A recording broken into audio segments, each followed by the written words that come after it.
Il existe des signes et des indices visuels de l'ambiance d'un bâtiment. Est-ce que c'est vrai ou faux?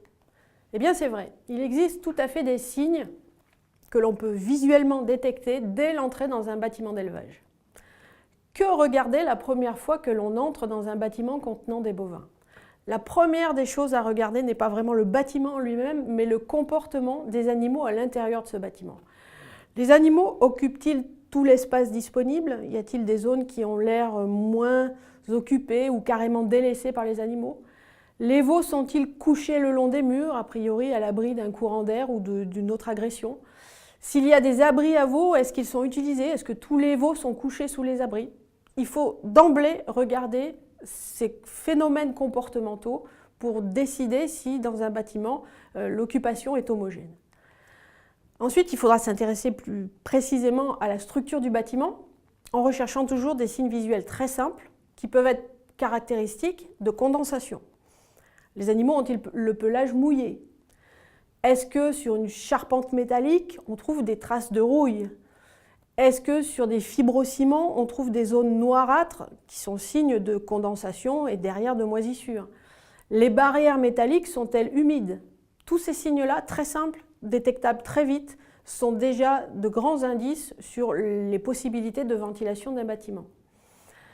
Il y a des signes visuels caractéristiques d'une sous-ventilation, c'est-à-dire d'un déficit d'évacuation de l'air vicié d'un bâtiment.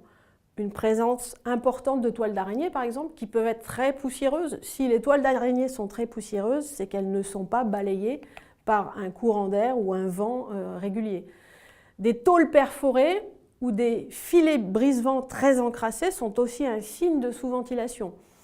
L'argument qui revient souvent est « oui, mais j'utilise une pailleuse, donc forcément elle colmate mes filets brise-vent ou mes tôles perforées ».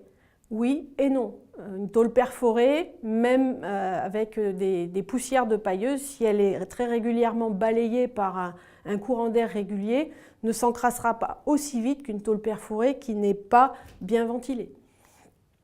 Il existe des signes visuels de surventilation.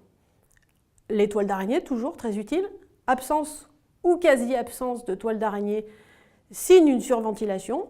D'abord, les toiles d'araignée n'aiment pas les courants d'air, elles vont s'installer ailleurs. Des trous de tôle perforés parfaitement nettoyés par le vent aussi. Au-delà des premiers signes, il faudra peaufiner ce premier faisceau de présomption en utilisant des fumigènes. Pourquoi? Parce que la fumée blanche dégagée par ces fumigènes va permettre d'objectiver avec précision les circuits d'air. La fumée blanche est supposée s'évacuer en une dizaine de minutes d'un bâtiment d'élevage. Toutefois, il faudra essayer de faire des tronçons de bâtiments pour étudier le comportement de l'air dans chacune de ces parties.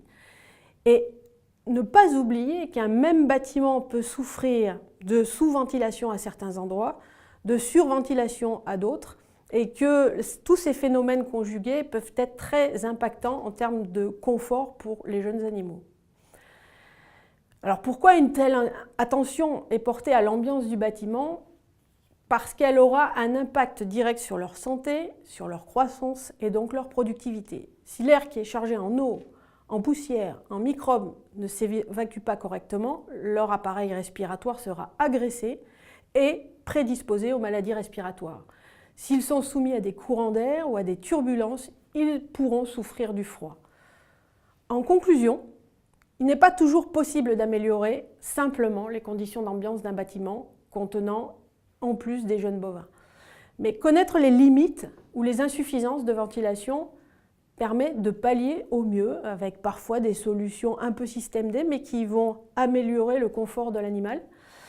De jeunes animaux, par définition fragiles, notamment d'un point de vue respiratoire, auront de toute façon une meilleure croissance, un meilleur système immunitaire s'ils ne sont pas agressés par leur milieu ambiant. Merci.